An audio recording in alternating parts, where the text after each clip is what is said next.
Good evening. At this time, I'd like to call the meeting to order. Today is Thursday, June 12th, 2025, and this is a meeting of the Rent Stabilization Commission for the City of West Hollywood. We would like to begin by acknowledging that the land on which we gather, currently known as the City of West Hollywood, is the occupied, unceded, seized territory of the Gabrielino Tongva and Gabrielino Kizh peoples. We'll now move on to the Pledge of Allegiance. Vice Chair Rory.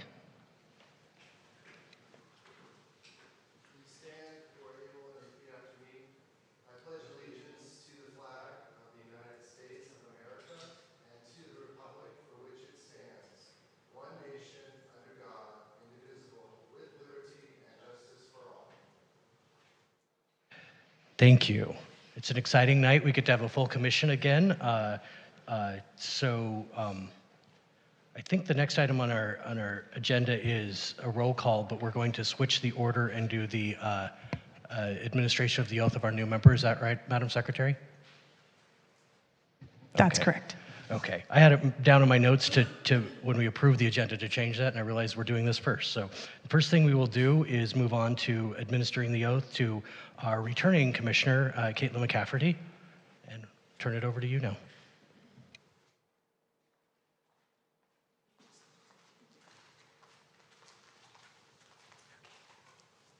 Hello. Okay, if you could just raise your hand and repeat after me. Hand I raise, right? Right. Yeah, thanks.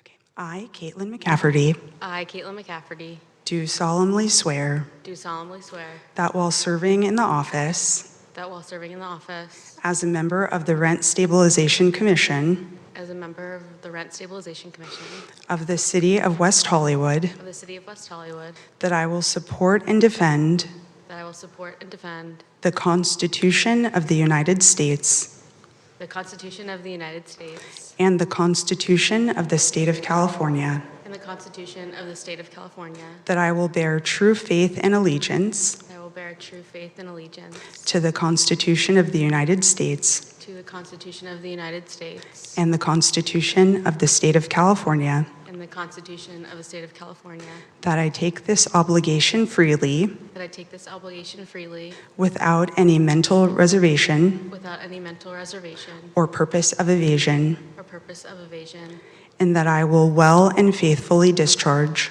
and that I will well and faithfully discharge the duties upon which I'm about to enter. the duties upon which I'm about to enter. Thank you so much. Thank Welcome. you.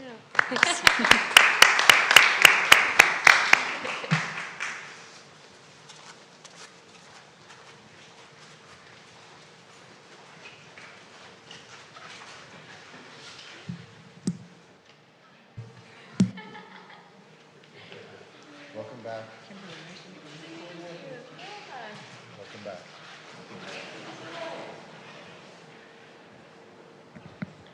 Fantastic. Welcome back. We'll now move on to roll call. Sorton, may we have a roll call? Commissioner Copeland, Present. Commissioner Goldman, Here. Commissioner Kerpies, Here. Commissioner McCafferty, Here. Commissioner Topshin, Here. Vice Chair Rory, Here. Chair Bass. Here. We have a quorum. We'll now move on to approval of the agenda. Has everyone had the opportunity to review that? Motion to approve the agenda? There is a motion. Is there a second? Second. May we please have a roll call vote? Commissioner Copeland, Aye. Commissioner Goldman, Aye. Commissioner Kerpies, Aye. Commissioner McCafferty, Aye. Commissioner Topshin, Aye. Vice Chair Rory, Aye. Chair Bass. Aye. That passes. We'll now move on to the minutes of May 22nd, 25. Has everyone had a chance to review the minutes, and is there a motion to approve? Motion to approve. Second. We have a motion and a second, and we will take a roll call on that as well. Commissioner Copeland, Aye. Commissioner Goldman, Aye. Commissioner Kerpies, Abstaining because I was absent? Commissioner McCafferty, Abstain. Commissioner Topshin, Aye. Vice Chair Rory, Aye. Chair Bass. Aye, and that motion passes. Item number 7 on our agenda is public comment. Do we have any speakers from the public? Not at this time. If you would like to speak to the commission on any items that fall within our jurisdiction or germane to what we do, please know that there's an opportunity at the end of the meeting to do that as well. We'll now move on to item number 8, the manager's report. Mrs. Spitieri, I think? Please correct me. Do you have your report? Spitieri. Thank you. Yeah, Please thank you. proceed. Good evening, Chair, Vice Chair, and Commissioners. My name is Yasmin Spiteri. I'm an Information Coordinator, and I'm here this evening on behalf of the Rent Stabilization Division. It's good to see you all. I'd first like to extend my congratulations to Commissioner McCafferty on your reappointment. Staff looks forward to continuing our work with you. For the look-ahead calendar, tonight the Commission will hear 2 appeals, D4971 and D4995. At the meeting on June 26th, the Commission is scheduled to hear Appeal D4877 CD1. In addition, the Commission will announce the annual general adjustment to the rent increases and updates to both the relocation fees and the temporary relocation expense schedule. On July 10th, no appeals are currently scheduled. However, the Commission will hold its annual reorganization of the Chair and Vice Chair positions, along with the Commission liaison appointments to other commissions and advisory boards. On July 24th, a possible appeal may be scheduled. Details will be confirmed closer to that date. Lastly, on August 14th, the agenda will include the announcement of adjustments to the valuation guidelines and the security deposit interest rate, a discussion on potential changes to the formula that we use to calculate the security deposit interest rate, and the formation of an ad hoc subcommittee to further review the valuation guidelines. This concludes the manager's report. I'm happy to take any questions the Commission has at this time. I have a question. When it comes to the formation of the ad hoc committee, if we're just forming a committee, is that something that we could do the night we do the reorganization? Because we wouldn't actually be taking any action that night besides deciding if we want to create one, and if so, who's on it? I don't want to push staff beyond what they can, but I just want to make good use of that meeting. Tell me your question one more time, and I'll try to answer it. As I understood it, the night that we're doing the reorganization of leadership of the commission, that's kind of the only thing on the agenda for now. But I heard that we were going to have the consideration of an ad hoc committee on a future meeting after that. And I'm just suggesting if it's within staff's bandwidth, if we could do that meeting to make the best use of time.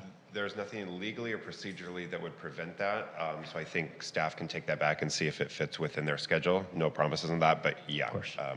I guess that's what I'm asking, if staff Yeah. can just look at that so we can Yes, get that can be- committee meeting sooner if that makes sense. Absolutely. Any Commissioner Kirby's?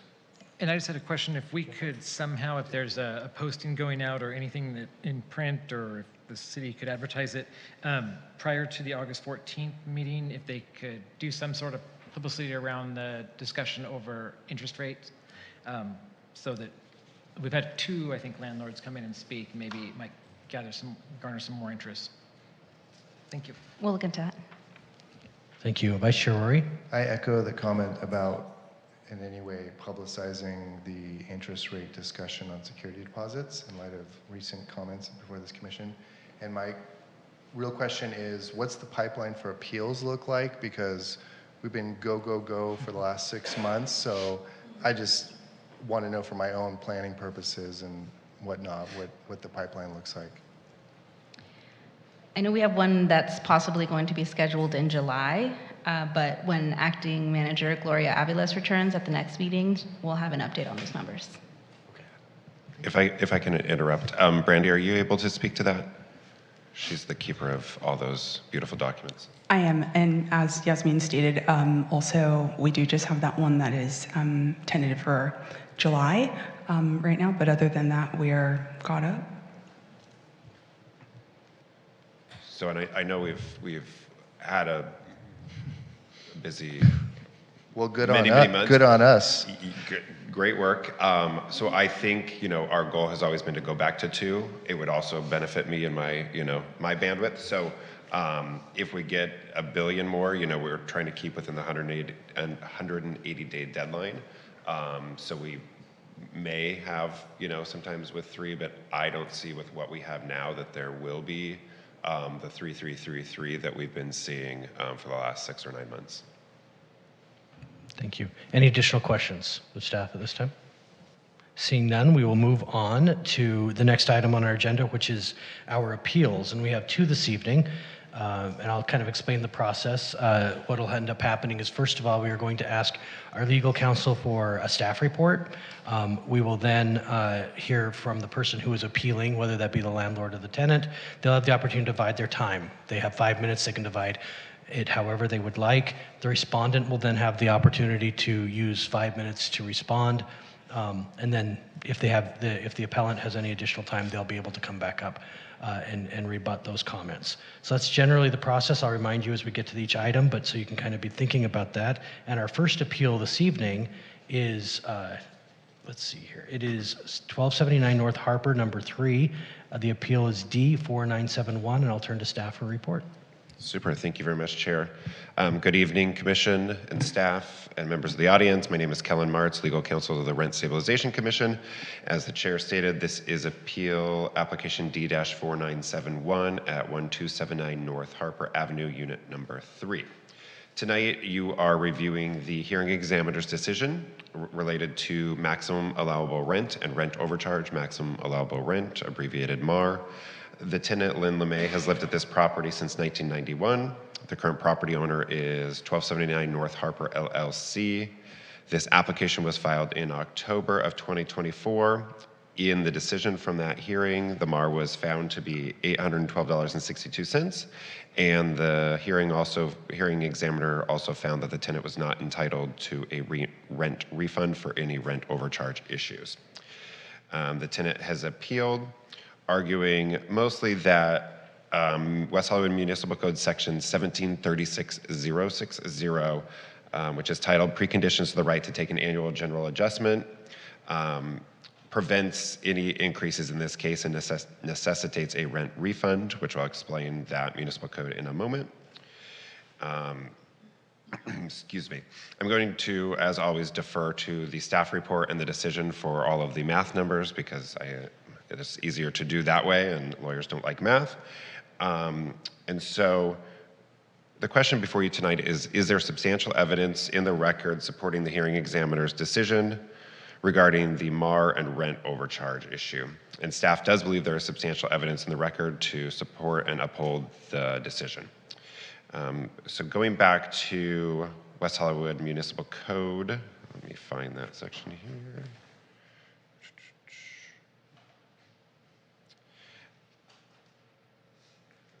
Apologies. Give me 1 second, folks.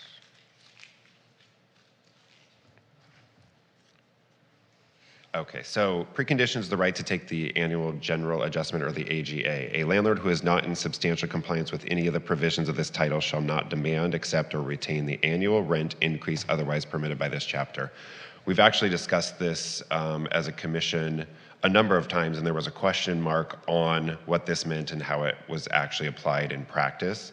And so staff went back and had roundtables on this, and then we did a thorough legal analysis of what this actually means to be in substantial compliance. And so the official policy here, and why we believe we should uphold the hearing examiner's decision, is that the tenant's argument here is that, and I'm going off script a little bit to explain.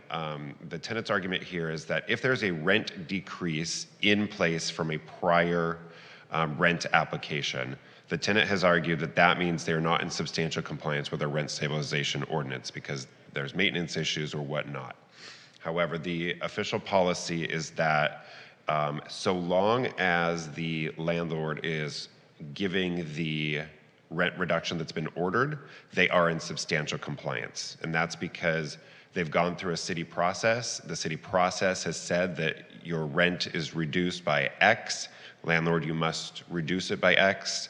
And so long as they are doing that, they are in substantial compliance because the city has told them to do that. They are doing it. And we've talked in the past, we can't force landlords to fix things. Our power is through the power to reduce the rent or order a rent overcharge refund. And so on that basis here, there is a rent reduction in place for other issues. Those are being properly given. I think we've seen this case or this property address come back prior and reviewed those issues. So the argument isn't that they're not being given, it's that those rent reductions mean the landlord's not in substantial compliance, and staff and city policy disagrees with that position. And so back to the staff report here. Staff has reviewed the financial calculations from the hearing examiner and finds that they were correctly calculated, which actually finds that there is a rent undercharge, which is not relevant here as long as there's no rent overcharge. Then we're content there under the law, and that the MAR was correctly calculated at 8/12/62. I want to note that in a prior hearing that came before you in the last year or so, there was a note in the decision, the resolution, as to the MAR, which was slightly different than what we see here. The reason for that is that was not a MAR case, and so we didn't delve into calculating it. We just went off what was in the city's files. And the city's files, we don't use those as proof, they're kind of just guidelines. And so that's why there is a little bit of a difference in the MAR from previous case and then what was found here. But staff does recommend that you uphold the hearing examiner's decision as to the MAR and rent overcharge issues, and that concludes my report. Thank you. Thank you very much. Are there questions for legal counsel this time? Commissioner Krupes. So I had thought that the difference was like some things can be a code violation and a rent reduction, and some things the city just automatically requires you to maintain habitability issues. I thought that's what that statute had to do with, but you're saying that it only applies if they're not in compliance with the MAR? I mean, that seems kind of broad. Oh, No. This code, 1736-060, a landlord who is not in substantial compliance with any of the provisions of this title, so that's all of the RSO. So if there's other things that are brought forth that show, and I can't think of any off the top of my head, RSO is big, and they can show that they're not in compliance there, they could bring that for a MAR case and a rent overcharge case on that argument. All we're saying here is that the tenant is arguing there is no substantial compliance, therefore the AGAs over the years are wrong, and so the MAR is even lower, and then there may need to be a rent refund, but that's not the case on staff's recommendation and city policy. I kind of have a follow-up if you're, I didn't want to step on your toes if you had more. My follow-up is, we consider rent reductions for pretty much two categories. So there's the reduction of a housing service, and there's required maintenance. And required maintenance can also kind of be code violations sometimes. Not every required maintenance is a code violation, but it could be. Is there any difference when we reduce a MAR between those things? I can think of an example of somebody losing a housing service. I don't want to use real examples from previous cases, but we can all think of what those are, versus the city requires the painting, the carpet, those sorts of things that are spelled out. Is there any difference at all considering those two different buckets? No. So if the landlord is giving, it doesn't matter, giving the proper rent reduction for that case, whether it's a maintenance standard issue or a housing service like flowers or something like that, there's no difference. And then also to keep in mind, the code that we're talking about, the substantial compliance, is only, you have to be in substantial compliance with the RSO. So a lot of the code things, if the landlord is violating, I don't know, not paying their business taxes, that is outside, that wouldn't be a basis for this code section we're talking about. So it's only Chapter 17, which is our rent stabilization ordinance. Okay, and I'm really not trying to belabor the point. I just want to make sure I get my head wrapped around this. And that is, there are certain things that rent reduction can be issued for, and I'm totally blanking on the examples, but I had them earlier today. That there is a city process, even once you get the reduction, that you can then go through to get approval to do the work yourself. Correct. And then, so that still wouldn't trigger a substantial compliance, even though the city recognizes, even though we've given you the reduction, we're also going to give you a remedy to fix that reduction. That's correct. That would not change the analysis or the policy we have here. Thank you for going down those roads with me. I just wanted to make sure. we're considering all of it. And I see Commissioner Topsh has a question. Thank you, Chair. Good evening, Mr. Martz. Hello. I know you recommended not to dive into the numbers and calculations, and clearly. Oh, no, you should. I'm just not going to Oh, explain okay. them in my staff report. You You don't want me to didn't. hear, Alright. say numbers repeatedly. So I'm looking at the chart, and I just wanted to clarify the column titled Rent Allowed, which is fourth from the left. So these are the numbers, these are the rents as after AGA applied. Is that what it is? So month check, rent allowed? Rent your- allowed, so they, Yes, for exa- that is what the correct MAR is That- at that time. so that's based on the calculations by the hearing examiner. That is correct. So now, if, for example, I see the amount changed on September 1st, 2023, was it during the COVID prohibition rent increases? Was this considered? September 9/1/23, it's 680. It went from 654 to 684.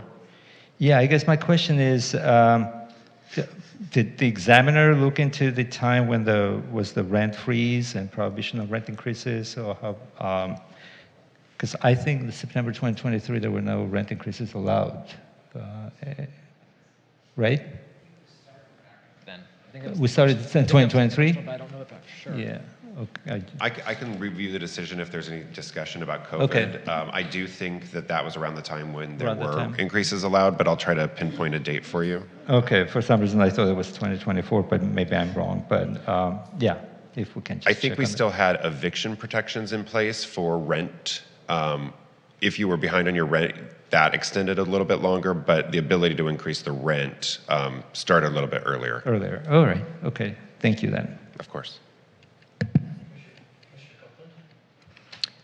Yeah, just a quick clarification, if you would, Attorney Martz. So we're saying that if a landlord is paying a remedy in the form of a rent reduction, that's considered to be sufficiently being in compliance for the purposes of rent increases. Now, if they were not paying such remedy, then that could be a different story. Yes, that would If they trigger- did not have the service and they were not being compensated for it. Yes, and I don't want to make a blanket statement. There No, I might was be just- reasons, but yes, that would certainly be Could something be we would something to- review differently than how Okay. you've stated the Just other to make sure I was facts. clear. Okay, You are thank you very- so much. You're That's very it for me, correct, Chair. yes. Thank you. Vice Chair Rory. I'm getting questions from everyone. Yeah, you got better be ready. a full battery tonight. Hello. The standard of review for the appeal tonight, is it just substantial evidence to support the hearing examiner's decision, or are we wading into the waters of the legal decision about whether substantial compliance for purposes of the RSO means substantial compliance for purposes of restoration and a housing service? That seems like it was kind of a legal decision that got recommended by staff and made, so I'm wondering if that's our de novo review, if that's any way in front of us tonight, or if we're just looking at substantial evidence to support hearing examiner's decision. We're not wading into de novo of the legal analysis. You are not wading into that, yes. So that's official city policy, and that's how that's interpreted, and it's also how we would argue it if it ever went into court. So, yes, thank you for that question. Seeing no more questions, we will now turn to the public testimony portion of this appeal. This evening, on this appeal, it is the tenant, Lynn LeMay, who filed the appeal. So, Ms. LeMay, you will have 5 minutes. You can divide it. Just, I would ask that when you start your testimony, you start with your name, city of residence, and how you would like to divide your time. And I believe I believe we've accommodated taking the mic to Ms. LeMay in the past. Could we do that again? Yes. Thank you, Brandy.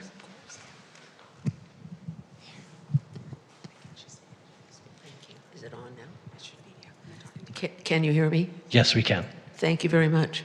First of all, just let me state, yes, I've lived where I live at 1279 North Harper Avenue, Apartment 3. My name is Lynn LeMay, Lynnlemay. My my power of attorney is a gentleman by the name of John Ainsworth. John has been with me for the last 20 years.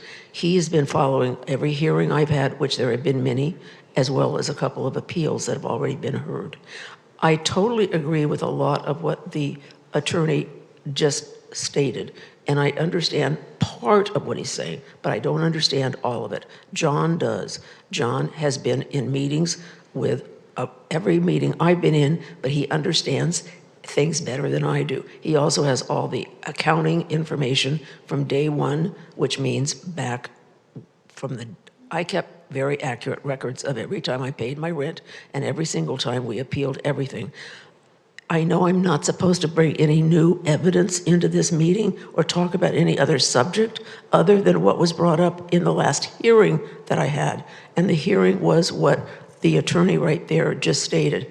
And a lot of what he said I agree with most of it. But the legality of some of the things he mentioned is very confusing to me, and I don't understand it at all. The only reason John Ainsworth is not here tonight is because his father had a heart attack, and he's in Reno, Nevada, and he could not fly to be here this evening. He'd planned on being here, but his heart attack happened earlier this morning, and that's why he's not here. If he was here, he'd be speaking on my behalf. I would not be speaking at all. And I came to see if there would be any possibility that this meeting could be postponed just for one more time, so he would have the opportunity to bring up some of his arguments, which he's gone through with the legal counsel that I was referred to by the city of West Hollywood, namely Alla Chasnick at Sevick Law Firm, and I've spoken to her numerous times, and I've sent her copies of a lot of the paperwork that has transpired in between the hearings and the appeals, et cetera, et cetera. Her advice this time around was, she said, Lynn, just show up at the appeal, do what the commissioners tell you, and don't try to introduce any new evidence, even though there's plenty of it. Just the littlest thing, like I have no heat in part of my apartment. It's been true for years. Does anybody care? Does anybody fix it? No. Does the gas company come? Yes. The gas company says it's all wrong. The gas company gives me proof. I give it to Scott Properties. They say, sorry, there's nothing we can do about it. I have no heat in my bedroom unless what I supply. When I supply a heater, my DWP bill quadruples when I put space heaters in a room. And every time I turn around, whatever happens, the building hasn't been painted now for a long time. The building is very, very much in disrepair. And Scott Properties knows this. The owner just doesn't care. The owner doesn't want to pay for it. Well, there's lots of things that they just go on, and I'm not a well person, but the stress that I feel that I've been under for the last, now going on 4 years, and I've been in the hospital twice, I don't want your sympathy. I just want somebody to help maintain what I consider the basic things that I think we are entitled to as tenants in a building. There's 8 different tenants at the moment that live in this building. There's only 10 apartments. We all know each other real well, yeah. For instance, 2.5 years ago, Scott Properties came and dug up our whole front yard, dug up all the trees, all the plants. Miss LeMay. I know, you're not supposed to get any, but I'm The just only, saying. the only thing we're considering tonight is the I know. MAR, so I want to make sure. Well, the MAR that the last hearing examiner, I'm not arguing with the MAR he came up with. That's not my argument. My argument is the other issues that this attorney just brought up, that hearing examiner who did copious amounts of work, all of his notations at the bottom of the 22 pages of documents he gave me. I mean, it looked like he was writing a thesis for a degree at college. I mean, he did more than any of the other hearing examiners had ever done in the other previous hearings. But some of the legal things that he brought up, I don't understand. And I'm not capable of arguing with them or questioning them. Mr. Ainsworth he's not here this evening. I'm sorry that he's not here. There's nothing I can do about it. There wasn't anything he could do about it, but here we are. When I asked if we could possibly postpone this meeting, I was told that no, we couldn't postpone it, that this was going to be the end-all, be-all, that I had to speak, and whatever I say, that's it. That's it. Well, if that's it, then I guess I can't say anything else, because I don't understand some of the things that he has just stated. The MAR I'm fine with the dollar amount, but the other subjects around there, the other things that he just mentioned sound very legally complicated for me, and I can't argue with him or state my case because I'm just not allowed to talk anymore. So thank you for your time, and I appreciate it. If we could have another time, I'd appreciate that because I'd like Mr. Ainsworth to be able to speak. Thank you. Do we have any questions of the commission at this point? Okay, so we will now turn to the respondent, the landlord, and I have Daniel Manji. You'll have 5 minutes. Please state your name and city of residence. Daniel Monji, and I'm a resident of West Hollywood. I'm going to respond to what Ms. LeMay stated. We have made every attempt to find out what she disagrees with. I've tried to pinpoint that or what dollar amount she felt was owed to her or her balance should be. She's never been able to answer that. I think that would be a starting point to know where she's coming from on it. I don't believe that she knows. I don't believe that John Ainsworth knows because I asked him as well at our last meeting with the hearing examiner. I think the commission should uphold the hearing examiner's decision. I mean, I think the math was done right on that. As much as the owner may not agree with the MAR and thinks it should be higher, we're not going to dispute that anymore. We just want to move on from this. It's been way too long, going on for way too long. So that's all I have to say on it. Thank you very much. Do any of the commissioners have questions of the landlord? Seeing none, we thank you for your time. And we will close. Is there any public comment on this item? There's no public comment. I recognize I should have asked for that earlier, so I'm glad that I didn't exclude anybody. With that, we'll close the public hearing portion of this and turn to deliberation or questions if there are questions of staff. Seeing no questions, who would like to begin deliberations?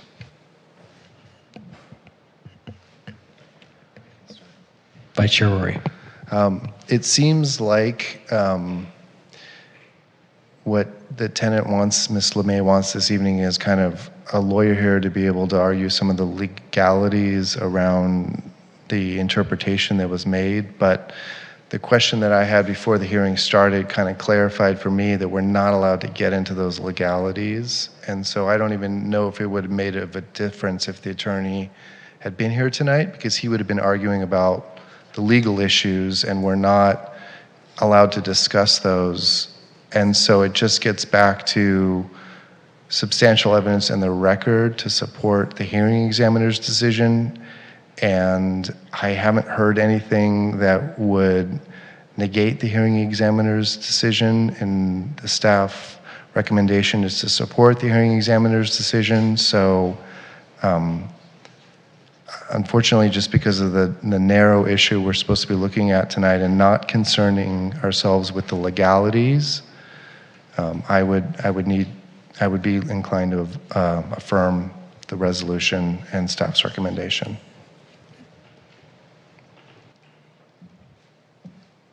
Commissioner Topchin. Thank you. Before us, it's I believe there is one issue is the MAR determination by the hearing examiner, and as explained by the council, the examiner's decision, the findings are within the what the RSO states and are consistent with the RSO provisions. And I believe the findings are correct, and I'm just going to support the staff's recommendation. Thank you. Thank you. We're on this side. Commissioner Copeland, would you like to go next? Or? Okay, we'll go this direction then. Anyone? I'll agree with the comments by the vice chair about kind of in response to Ms. LeMay's argument that having an attorney here would change anything, and actually I don't think it would, for the same reasons that the vice chair stated. So I think that there is substantial evidence and would agree to, or I would also be voting to confirm the hearing examiner's decision. And I want to state that Mr. Ainsworth has the power of attorney. I don't think he's actually an attorney. I think he just is the representative. That's how I understood it. But I think she mentioned an attorney and Mr. Ainsworth. But I mean, the biggest thing for me is I'm confused as to what the appeal even is trying to say. And maybe with a representative that could be clearly stated and communicated to us. So I'm torn because I agree, like, no, there's not a lot of wiggle room here. However, it does concern me that just like a clear statement of like what this appeal is about can't be said. And I wonder if she were able to come back with a representative to get that out and communicated to us. But I'm still torn on it, to be quite honest. Commissioner Copeland?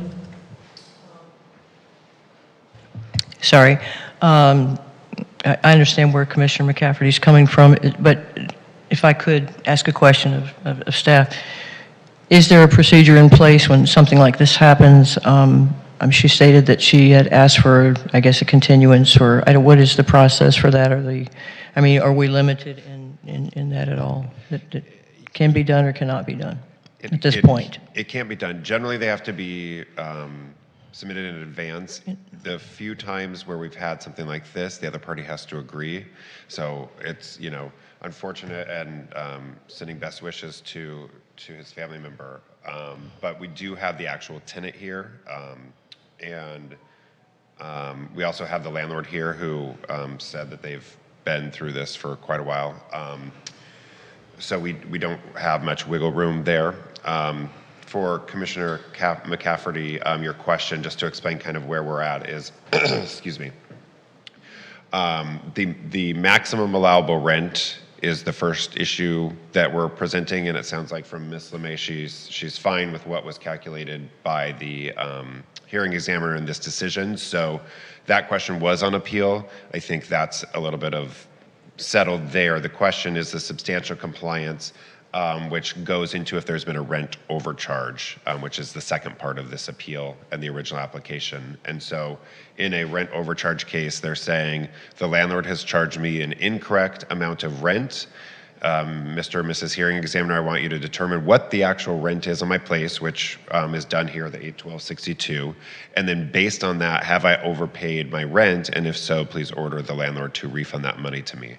And so the legal argument is important here, because if the landlord or the tenant's position was correct, that there is no substantial compliance, which is not the case. But if that was the case, the rent increases that you see in that chart, where it starts at 600 and change, would not be permitted to go up until they fixed all those issues, got a compliance determination. But that's not the case. And so I did a back of the napkin math here, and even if that was the case, right now it looks like the tenant has underpaid their rent, so there's a balance due. It would be basically zero.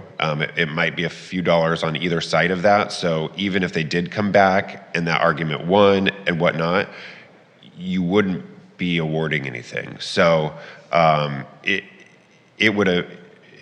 would change the balance due, but that would be between the landlord and the tenant, not not for us. So hopefully that explains a little bit, and I didn't say welcome back, so welcome back. And then while I have the microphone, to Commissioner Topshin's question, the rent increases in West Hollywood were permitted to begin again in February 28, 2023. So it was after that. That's all I got. Thank you. Commissioner Goldman. Commissioner Copeland, were you done? I'm sorry. Yeah, I just basically wanted to know what the process, was at this point, just for the knowledge and just in case it was something that we needed to consider, or in the future we would know that. So I'm good. Thank you, Chair. Which way are you leaning? I'm sorry. Which way are you leaning in your deliberation? Well, I think that we're, as already been said, we're very limited. What we're looking at tonight, this very small scope, and I think that the landlord was in sufficient compliance to ask for the rent increases, because there was a reduction as far as that part of the argument. So right now, I would be inclined to go along with staff's recommendation. Now, Commissioner Goldman. Thank you to all my colleagues for the very thorough questions, and to legal counsel, because that was all very helpful. And given all of that in our very limited scope, I'm also inclined to affirm. Thank you. And I think I'll be voting with the majority here tonight, but I do want to just go down a road, and I'm sorry to legal counsel for doing this, Mr. Martz, but on the substantial compliance question, West Hollywood has the best staff around. And so I ask this within the context of being a planning commissioner. When a director's decision would be issued, somebody would have the opportunity then to appeal to the planning commission that decision, and then from the planning commission to city council. So when it comes to this substantial compliance, is there no opportunity for this commission and then obviously council ultimately makes those decisions, but for this commission to I'm asking this question whether or not it applies to this case, but to then for this commission to review that staff opinion and say, well, actually, we think the policy should be that substantial compliance is at a different place. Having said that, I voted to uphold every one of the director's decisions when I was on the planning commission, so maybe it's a road I shouldn't walk down, but. Yeah, so that wouldn't be within your purview. Planning commission is a little bit different than this commission because it's set by state law and whatnot, but that's a legal decision, so it's kind of set by the city attorney's office, and so the discussions with staff involved myself and then confirmed with the city attorney's office in full that is what the law is. You'd have a lot of wiggle room in some other areas, but that wouldn't be one of them. If it's not to your liking, I think talking to your council people and saying, why don't we adjust that is probably the best way to go about that. But because it's something we would have to stand by in court, and it's the appropriate response for how it's written today. Thank you. That actually really helps me understand that a lot better, and why there is that difference. So thank you. You're welcome. Having had that conversation, the issue here is the MAR determined correctly based on the evidence, and we heard both parties suggest that they're fine with that number. So if that's the question before us, it doesn't feel like there's much dispute at all. So I would be inclined to support staff's recommendation. I could have been persuaded to postpone this and table this item into a future meeting had there not been agreement on that number, but because there is agreement on that number, I don't see any suggestion as to why we should postpone it. So I will be voting with the majority for that very, very narrow reason. Is there a motion to that effect? I'll make a motion, Chair. Please. To adopt Resolution RSC 25-685, a resolution of the Rent Stabilization Commission of the City of West Hollywood, affirming the hearings examiner's decision as to application D4971. Is there a second? I'll second. There's a motion, a second. May we please have a roll call? Commissioner Copeland? Aye. Commissioner Goldman, Aye. Commissioner Kerpies, Aye. Commissioner McCafferty, Aye. Commissioner Topshin, Aye. Vice Chair Rory, Aye. Chair Bass. Aye. That motion carries. If the parties have any further questions, you may reach the Rent Stabilization Division at 323-848-6450 by email at rsd@weho.org, or you may request an in-person appointment online at weho.org under the services menu. We will now, do my colleagues need a break at this point? Any of you? Then yes? We will take a 5-minute break at this time. Thank you.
You're cold?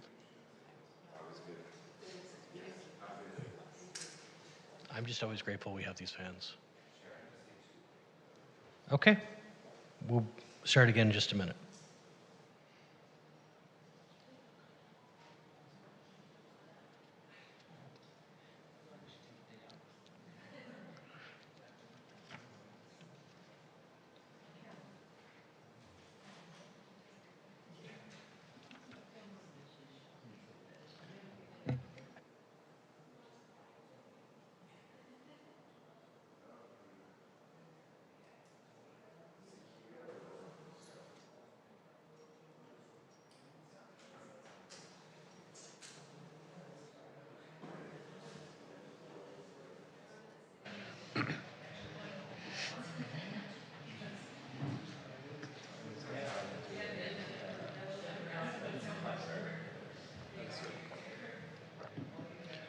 Okay, I'm going to call the meeting back to order at this time. Thank you all for accommodating our break. We are now going to move on to our next appeal, in which our parties are on Zoom. This is Appeal D4995. The address is 1128 North Larrabee Street, number 5. The appeal was filed by the tenant, Misty Odell. But first of all, we're going to turn to Mr. Martz for our staff report. Thank you very much again. My name is Kellen Martz, legal counsel of the Rent Stabilization Commission. I'm going to take a slight detour. There was the Cloudflare website went down, which powers a lot of things. So my murder podcast that I listen to, we're not working today. And so while I was preparing for this meeting, reading this, I was like, I'm going to start naming all of these cases with a name. So this is the Wetsuit Bandit case. All right, this is D-4995, 1128 North Larrabee Street, unit number 5. The appeal is filed by the tenant in this case, and in this matter, the tenant filed for a rent reduction case regarding maintenance and housing issues. A decision was issued on some but not all of the tenant's requests, resulting in a $247 rent reduction. The tenant has appealed, arguing that the decision is clearly in error as to 2 issues. Relevant to this appeal, those 2 issues are an outdoor water access and a doorbell.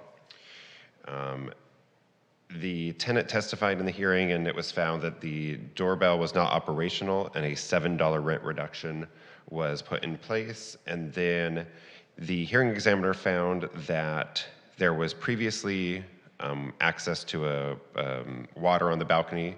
The tenant used it for her wetsuit cleaning, and that it was removed by the landlord, either access to or the actual faucet. I'm not certain. Several of the items in the initial application, the tenant said those had been resolved prior to. The hearing examiner found that the outdoor water access was one of those issues. Upon appeal, the tenant has stated that no, that was never one of the issues. There were other issues that she said, yes, they had been fixed. Prior to the hearing, this was not one of them, and so she's arguing that the hearing examiner erred in finding that. I want to note that in the decision, the issues that were fixed were not discussed at all. The tenant didn't provide testimony. However, she did provide testimony on this issue, so it's a little bit different than those.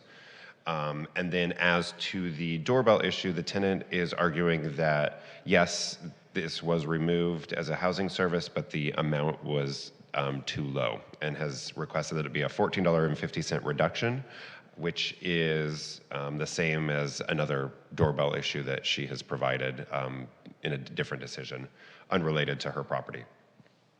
Staff believes that the hearing examiner did err as to the outdoor water access issue.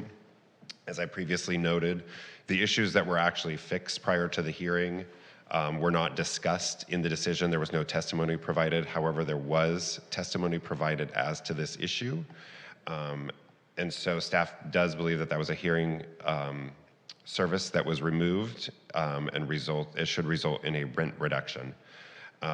The staff believes that the amount should be $75. In your guidelines, in the regulations, there is not an outdoor water faucet, so we had to come up with the most similar, and we went to the dishwasher, which is an indoor item, but it is another item used to clean, which is how this tenant used the outdoor faucet. And then we did plumbing, which is another water-based service. Those two items, if you combine their ranges, go from $37.50 to $136, and based on the guidelines and the requirements to determine the value, the factors, we came on $75. It's not the most complex of items, but it is something that the tenant used a lot. Market value, which is what you would advertise on Craigslist or apartments.com. I don't think outdoor water faucets are a high selling point for a lot of people, and so somewhere in the middle range seemed to be the appropriate amount. And as to the doorbell, staff believes that the hearing examiner is correct and that there is not a reason to overturn the amount. Each case is looked at on its own merits, and so what a doorbell in another case went for would not be relevant here. And then I'm going to preempt Chair Bass's probably questions here, is that there is some language in the appeal that this was an item that was not ever provided at the doorbell. And then so Chair Bass did ask me to look into that, and I was happy to. When I went through a fair number of the documents, including the decision, the initial application, the testimony says that it's not operational. And so there is a little bit of, two ways to look at it. If there's no doorbell that was ever provided, then the housing service couldn't have been taken away. But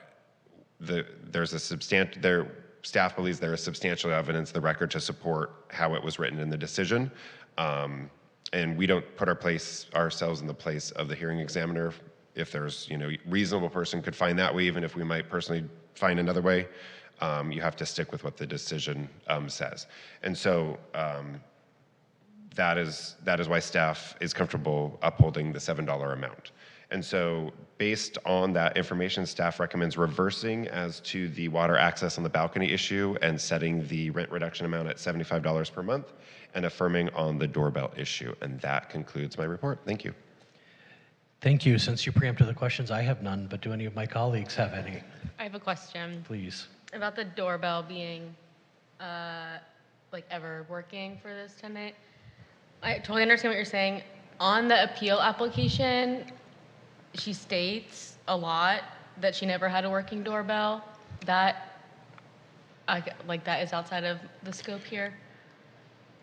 It's not outside of the scope, but your review is as to what the hearing examiner decided. So I think it's more appropriate to ask the tenant about that and then make a decision there. However you guys vote, that's how you vote. Okay. So, yeah. Okay, thanks. Would that be a situation of us having to decide to accept new evidence, or is that? I really Not don't understand. necessarily. I mean, we could ask what the testimony was at the hearing examiner on that issue, which I think we should ask. You also can accept new evidence if there's an extraordinary reason to do so. So if you find that, to avoid this kind of oddity here, you could just say, if you vote to, we would like to bring in new evidence as to this doorbell and ask those questions. You have that right to, but the vice chair is also correct. You could frame the questions as, in your initial application, you said it didn't work. Did you actually mean to write that it was not there? That's not new evidence, that's just clarification, so. Thank you. Thank you for helping us understand that. Are there additional questions? Seeing none, we will now turn the tenant appealed here. And thank you to both legal counsel and the vice chair for helping enlighten that conversation. We'll turn to the tenant who appealed this case, Misty Odell. And so like I mentioned before, you'll have 5 minutes. You can divide that time if you choose to. So just tell us at the beginning of your testimony how you would like to divide your time. So start with your name, city of residence, and how you'd like to divide your time. And I think you've just been unmuted and you can begin. Hi there, my name is Misty Odell, and I would like to use the full 5 minutes. Please proceed. So yes, the water issue, I think the hearing examiner made a mistake, and there was a lot of information that was presented at our hearing, so I think he just made a mistake. So I agree with the the suggested findings of reversing that, so I appreciate that, and hopefully that goes through. As for the doorbell, prior to Adam's company buying our apartment unit, none of us had ever had a working doorbell.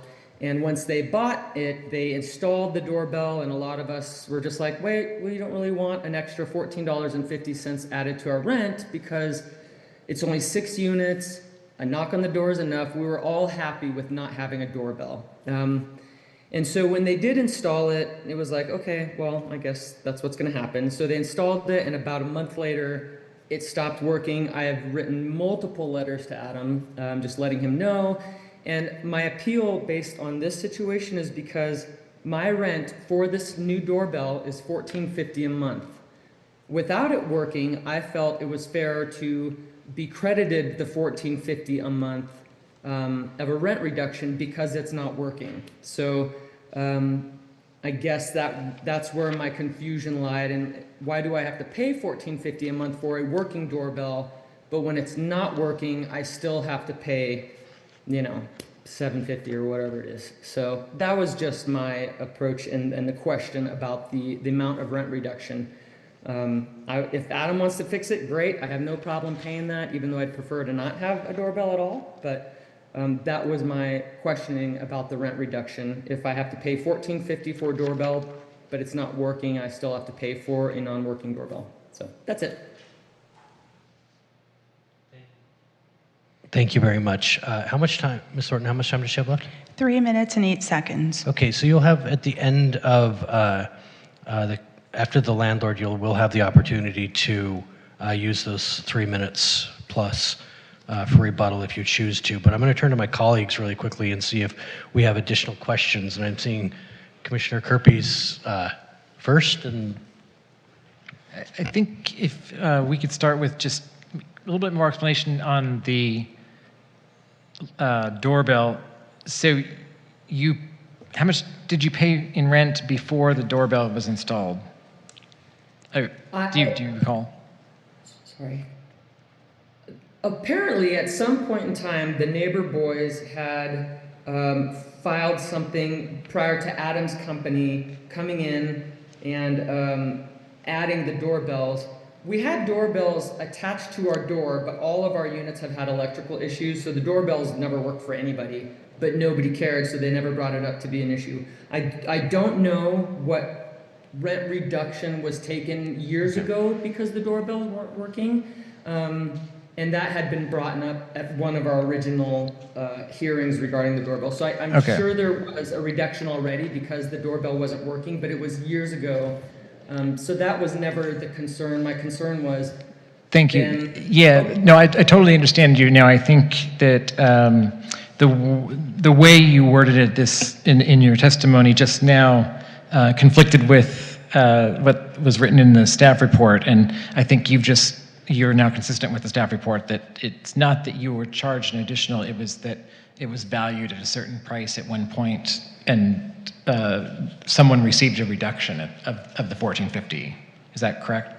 That sounds right. Yeah, that was years ago. Thanks. The $14.50 is now what Adam charges us for a working doorbell, but since mine wasn't working, I was requesting the reduction of that amount. Thank you. So my understanding that correctly, that there was a rent reduction in the past for $14.50 that you took advantage of. They came in, they fixed them so that everybody's rent went back up that $14.50, but yours never worked. Is that how I'm understanding it? Sorry, you froze right there. But yes, at some point a long, long time ago, a rent reduction had been given to all of us at some point because the doorbells all stopped working. When Adam came in, bought the building, added new doorbells, that's when we started having to pay the $14.50 per month. Thank you. That helps me understand. Sorry. Any additional questions of... Just a very quick one. Ms. Odell, hi, good evening. Can you tell me if this is your bedroom, your unit is 1-bedroom or 2-bedroom apartment? It's actually a 3-bedroom apartment. Oh, okay. Yeah. All right, thank you. Uh-huh. Any additional questions? Okay, we will now turn to see if there is any public comment on this appeal. There's no public comment. Thank you. Now we will turn to the landlord. I finally got it right. I'm almost my full year done being chair, and I finally got that one right. Good luck for me. We will now turn to the landlord, Mr. Rosenkrantz, Adam Rosenkrantz, who is also with us by Zoom. Please introduce yourself by name, city of residence, and you do not have the option to divide your time, so you'll have all 5 minutes available to you now.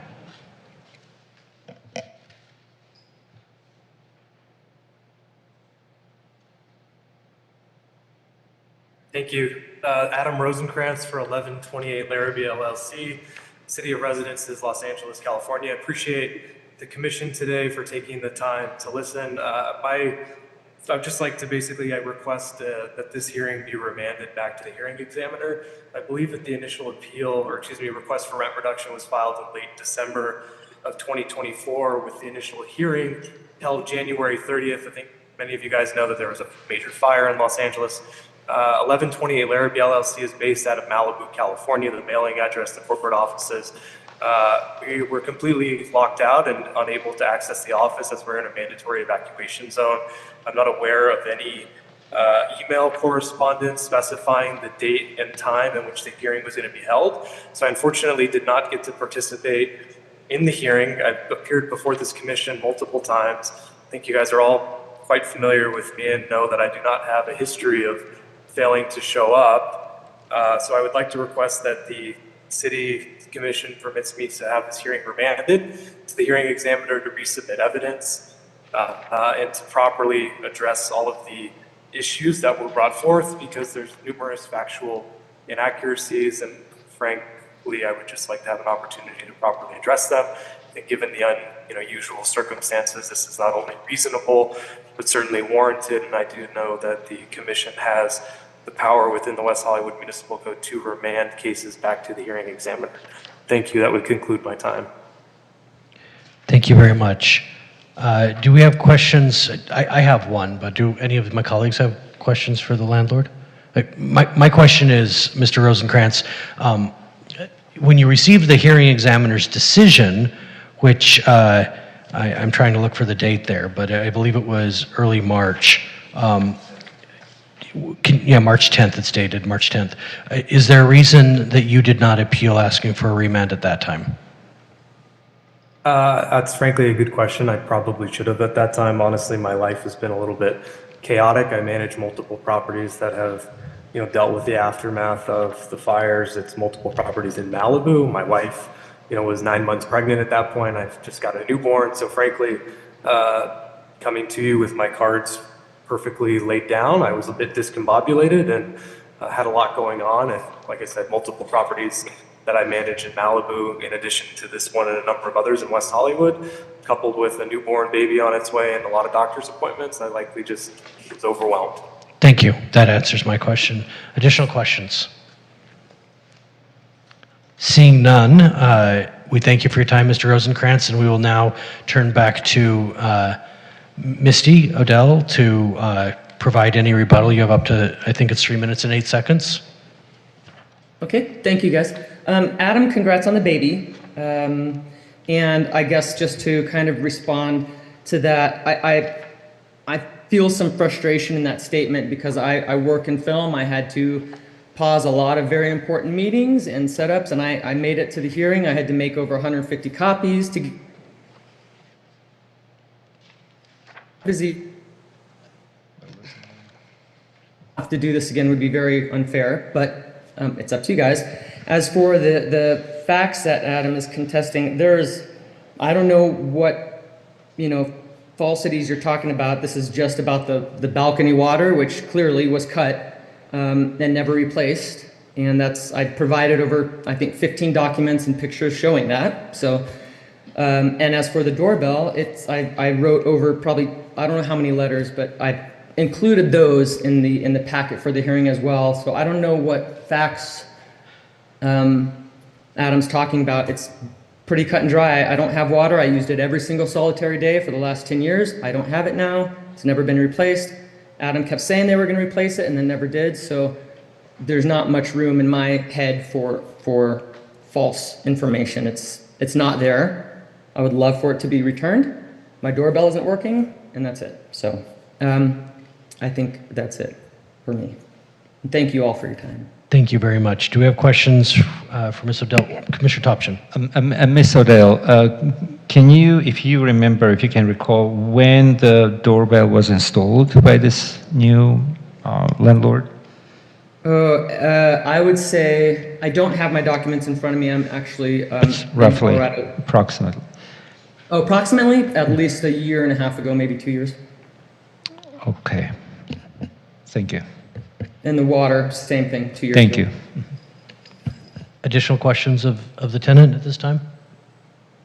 Then I'm going to close the public hearing on this matter, and we will turn first to see if there are questions of staff before we move into any deliberations. And seeing none, who would like to begin deliberations? Except for one. Oh, Sure. Actually, Sure, a couple Curtis. of questions. Relevant. Okay. But I tried.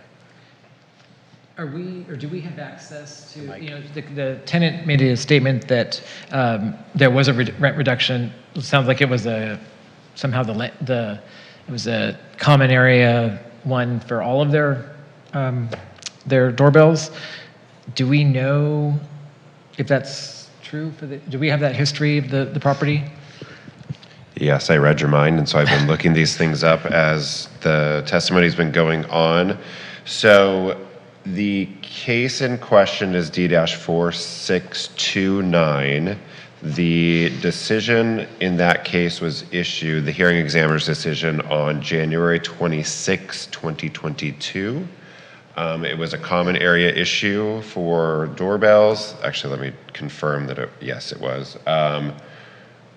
For all tenants for $14.50 to the doorbell. From the decision in this case, it states that the tenant here moved in 2018. So the missing piece is that it doesn't say a name of a tenant, but this unit is Unit 5, and there were no opt-outs received in that. So I'm like 80% through these documents. My gut is telling me that there is a current rent reduction in place on that. But I think it behooves you to get a little more clarification from the parties on that because it is a little bit confusing. We have a compliance determination related to the doorbell in our packet. This is that. What's the page? In our packets, it's 184 of 189. And this is a request for objection, so I don't know that it's actually the compliance determination, but rather it was an attempt to get a compliance determination.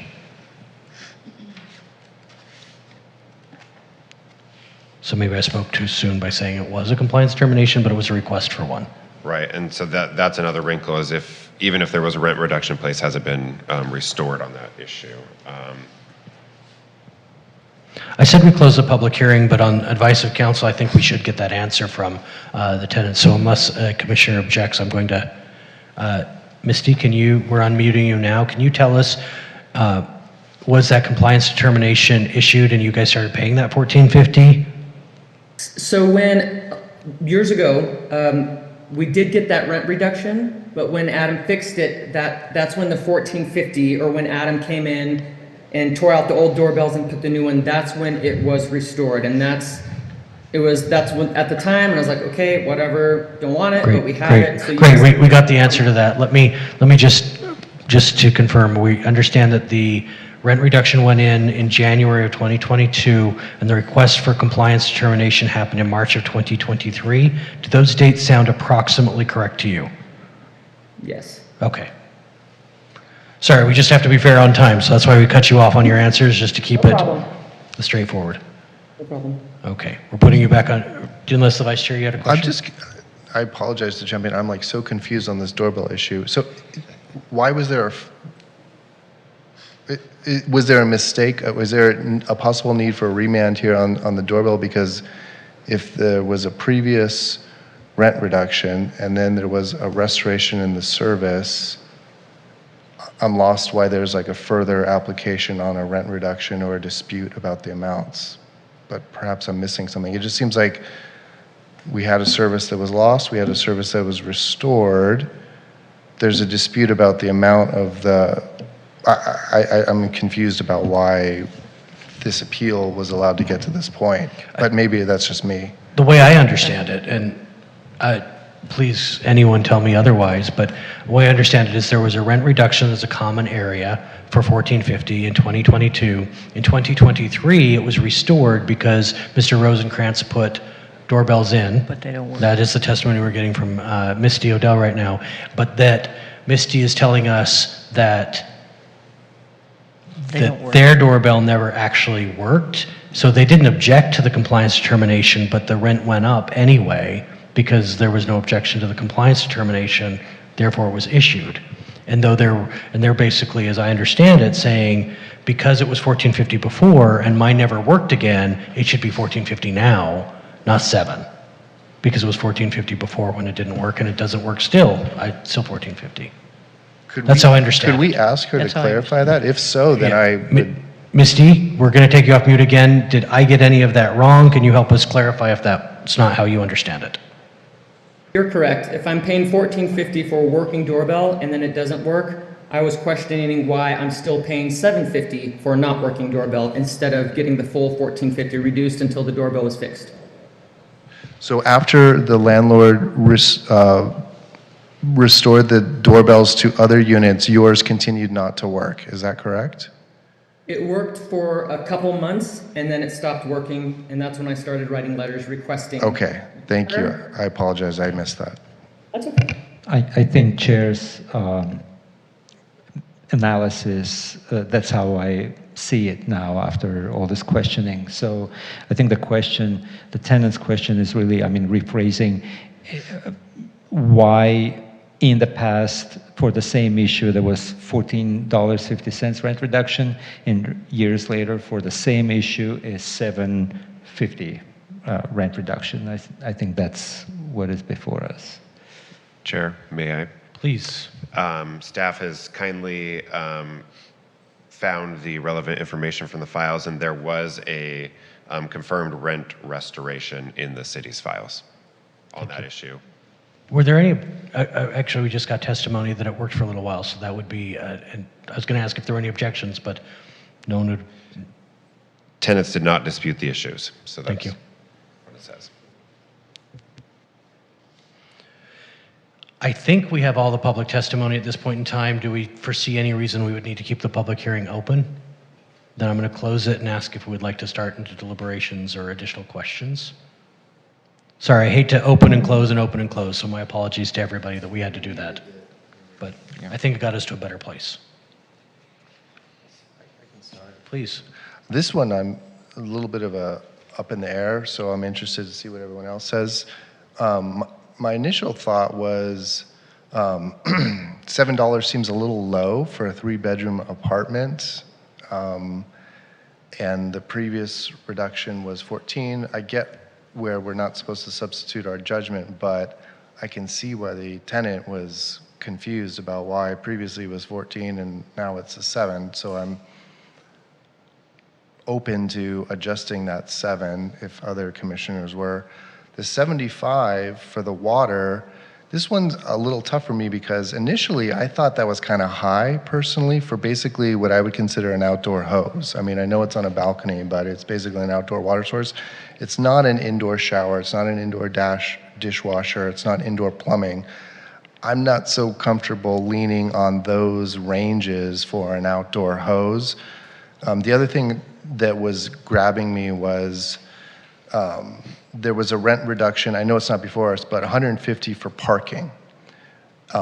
If that's to me, parking is way more valuable than an outdoor hose. I would say more than twice as valuable. So if you're going to give parking at $150, a hose is less than half in my view. But then what I started to think about was when I had a roommate in a former life who was a diver, and he had a bunch of dive gear, including wetsuits and fins and all this accoutrement, you couldn't believe it. And that outdoor hose and water source was critical to him being able to do what he did. And it's $900 a year. is 75 times 12 for an outdoor hose. So it might be worth it to somebody who really uses that service. 900 a year, 75 a month. I just thought initially I was kind of like, that seems high, especially when you benchmark it to parking. And then I thought the doorbell seemed kind of low, but I'm open to being swayed.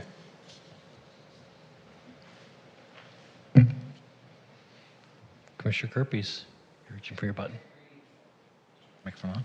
I agree. I'm fine with the commission deciding the prices on each, or we could, in a small way, appease the landlord by remanding these two issues. One, to make sure that the hearing examiner understood the whole argument about the doorbell, because I don't know if anyone did before we fully talked to both of them tonight. And this would give the opportunity to, it doesn't change the facts of the importance of this to her, but maybe the landlord does have mitigating factors on the water. I don't know. Thank you. Commissioner McCafferty. The water I agree with. I think the range is reasonable. Like, I understand where they got the benchmarks, and so I agree with that one.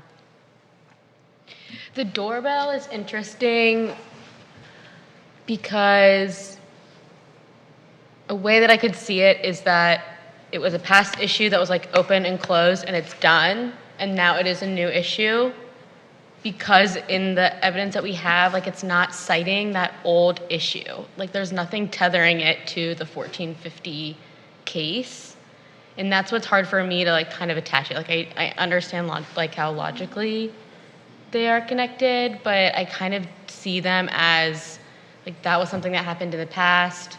It was opened, it was closed, and now it's kind of, I don't know, I am kind of torn on it because it was so close in time, but just the fact that the staff report doesn't cite the old case bothers me a bit, which makes me lean a little bit towards keeping that $7, but I'm not 100% on that.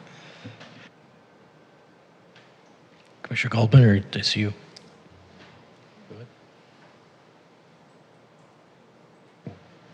Yeah, so with the hose, I also understand that recommendation and where that came from, and it is in the mid-range. So I think I'm comfortable with that, given that it's not on the lowest or the highest end for that service. And for the doorbell, I understand what Commissioner McCafferty is saying about it being new, old, but then I'm kind of torn there also. So interested to see what my colleagues, where everybody lands, because on the other hand, the tenant is saying this is pretty recent, and I understand where it doesn't make sense why those amounts would be different for the same service in the eyes of the tenant. So interested in hearing what my colleagues have to say on that one.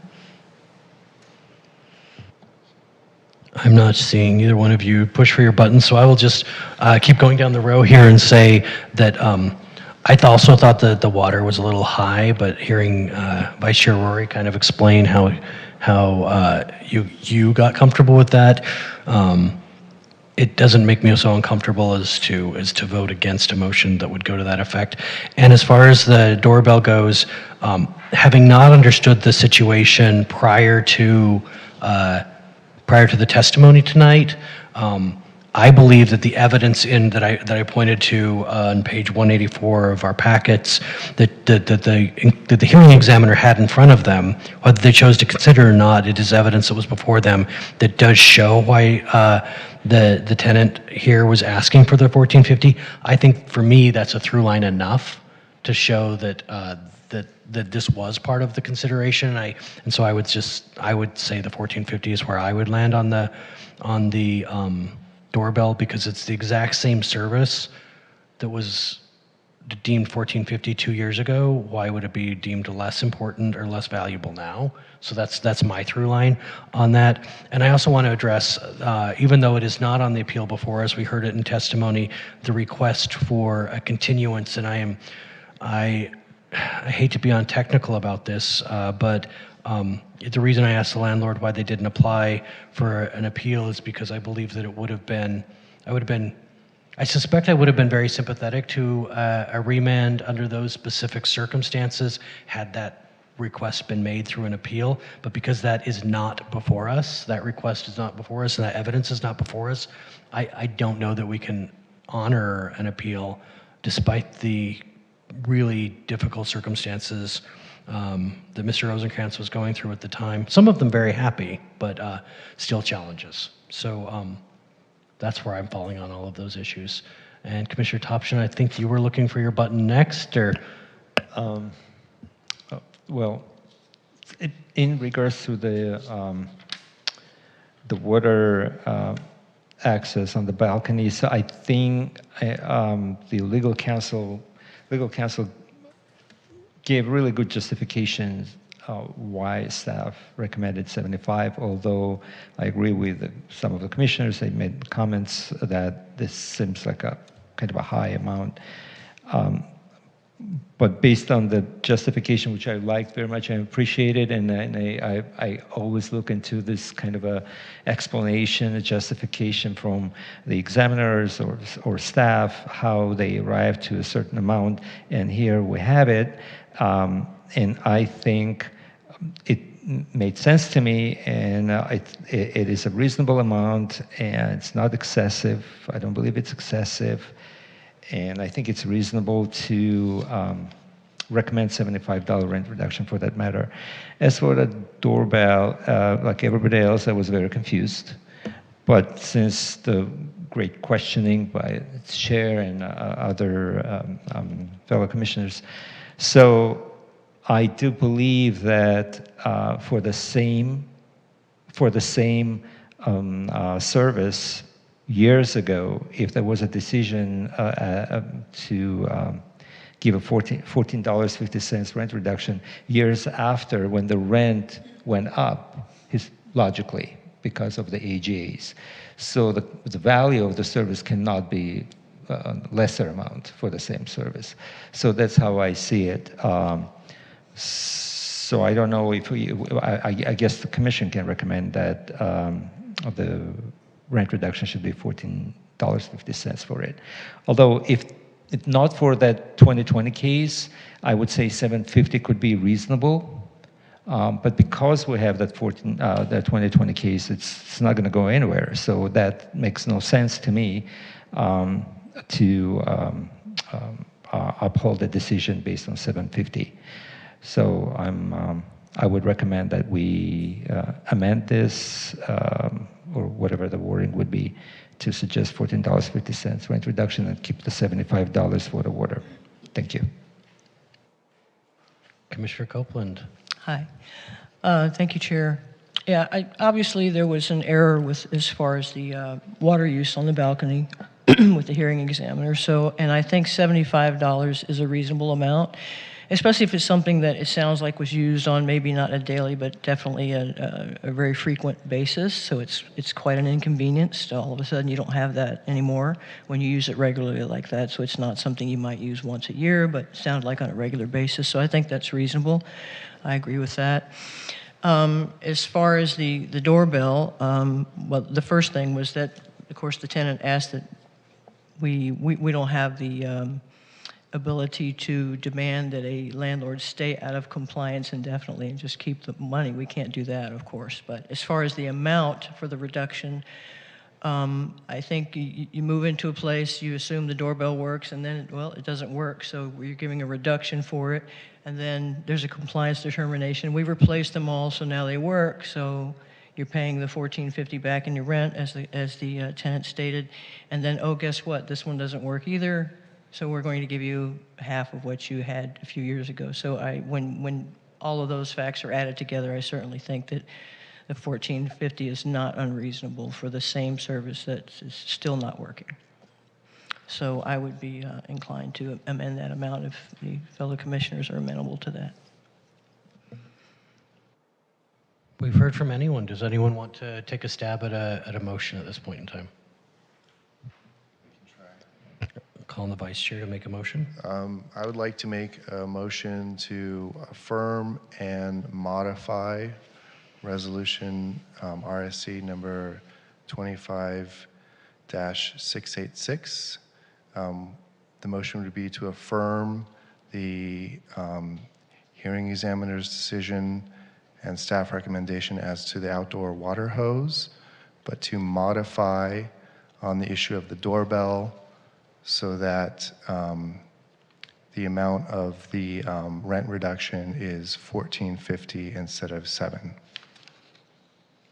Just for clarification before we get a second on that, my understanding is the staff is recommending we reverse the hearing examiner on the water, correct? So we wouldn't be affirming on the water, we would be reversing. Correct. Oh, okay. So let me rephrase. I make a motion to. Oh, okay, so we're still affirming the decision on the water, and the affirming would be reversing the hearing examiner and maintaining the recommendation of 75. Let me help you if you would like. You're reversing and modifying, and so you're reversing the hearing examiner because he erred on the outdoor water issue, so that's a reversal. And then you are modifying as to the doorbell issue, but the modification is narrow, it's just to the value. So it's a reverse and a modify. Does that encapsulate your motion? Thank you, everyone. Yes, it does. The vice chair so moves. Is there a second? Second. And we have a second. May we please have a roll call? Chair, if you don't mind, we would have to modify the resolution. Okay. Which I did while you were talking because I saw the way the winds were blowing. So if you don't mind me reading just those changes, I then think you that can would be great. vote away. Thank you. All right, great. Thank you. Okay, so the header is going to change. It's going to be a resolution of the Rent Stabilization Commission of the City of West Hollywood, modifying in part and reversing in part the hearing examiner's decision as to application number D-4995. And then the findings in section 4 are changed, and I have added a new section 2 and moved the section 2 down. And so, and I want to make a recommendation and not change anything you did, but explain it within how the regulations work. So what I've heard you say is that you, because there was that prior 1450, it doesn't make sense for it to go down to 7 for the same exact thing. And so in reading this, I think you'll get where I'm coming from and tying it to our regulations, because in the regulation 60041, it has those factors of how we determine what things are. So this is your new section 2. Let me know if it needs any changes. The hearing examiner erred in the value of the doorbell. The tenant is being charged $14.50 per month by the landlord for the doorbell. Regulation 60041 sets forth the factors to be considered in determining the amount. One of those factors is the market value of the removed housing service. In addition, the same property and same tenant previously had a rent reduction in place for the removal of the doorbell, D-4629. The doorbell in that case was valued at $14.50. The commission does not find that the market value for the same doorbell has changed since that time. A compliance determination restored the rent for that issue in 2023. Therefore, the commission finds that the decision is in error as to the amount and should be set at $14.50 per month. And then the former section 2, which is now section 3, is the math of it all, and it puts the doorbell at $14.50 and the total rent reduction for $4995, including issues not before you tonight, at $329.50. From the motion maker, second. Any concerns with that motion? Seeing none, I will ask now, Ms. Thornton, if you can take a roll call, please. Commissioner Copeland? Aye. Commissioner Goldman? Aye. Commissioner Kerpes? Aye. Commissioner McCafferty? Aye. Commissioner Topchin? Aye. Vice Chair Rory. Aye. Chair Bass. Aye. That motion passes.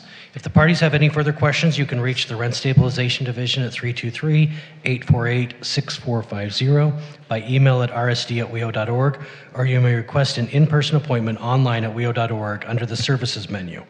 If you, for those, because you were both on Zoom, you will now be placed back in the waiting room. If you'd like to watch the rest of this meeting, you may find your options to do so at weho.org/WehoTV. We'll now move on with our agenda to item number 10, which is new and unfinished business. We don't have any, so now we'll turn for items from staff. No items from staff tonight. Thank you. No additional items from staff. Great. And now we will move on to public comment. Do we have any additional public comment this evening? No public comment. Great. And we will move on to item number 13, which is items from commissioners. Do any of my colleagues have something to share at this time? Yeah, I just have a question for staff, and if you don't have the answer tonight, maybe you can come back with it. But what are the rules about getting a roommate? I know that there are specific things that we allow in the city, based upon the fires. If you had somebody that is lost their home, you can have them as a roommate without your landlord's permission. I think you have to notify them. But this case tonight sounded weird about the denial of the roommate, the new roommate. So could we maybe get an answer on how you can select roommates and what your landlord can and can't approve or deny? And if you can't do it tonight, I understand. It's complicated. Yeah. We'll come back with that one. Okay, thanks. Thank you. Thank you. Additional comments from commissioners? I just want to state for anybody who was watching at the beginning of the meeting that I did not stand for the Pledge of Allegiance, and on advice of counsel, I won't share my opinions on that, but it's my own silent protest, and happy to share those opinions outside of an official meeting should anyone have questions about that. Anything else? Commissioner Goldman. Well, I'd just like to welcome back Commissioner McCafferty. It's like you never left, so. Yeah, welcome back. I think we all echoed that. We're excited to have you back. You were missed while you were gone. Welcome back. Look forward to working with you. Ditto, and also to Manager Kessinger, it was nice working with you previously, and we look forward working with the new manager as well. Seeing nothing further, we will adjourn this meeting to the next regularly scheduled meeting of the Rent Stabilization Commission of the City of West Hollywood, to be held on June 26, 2025 in West Hollywood Park, Public Meeting Room, Council Chambers. That's this room. Have a great evening.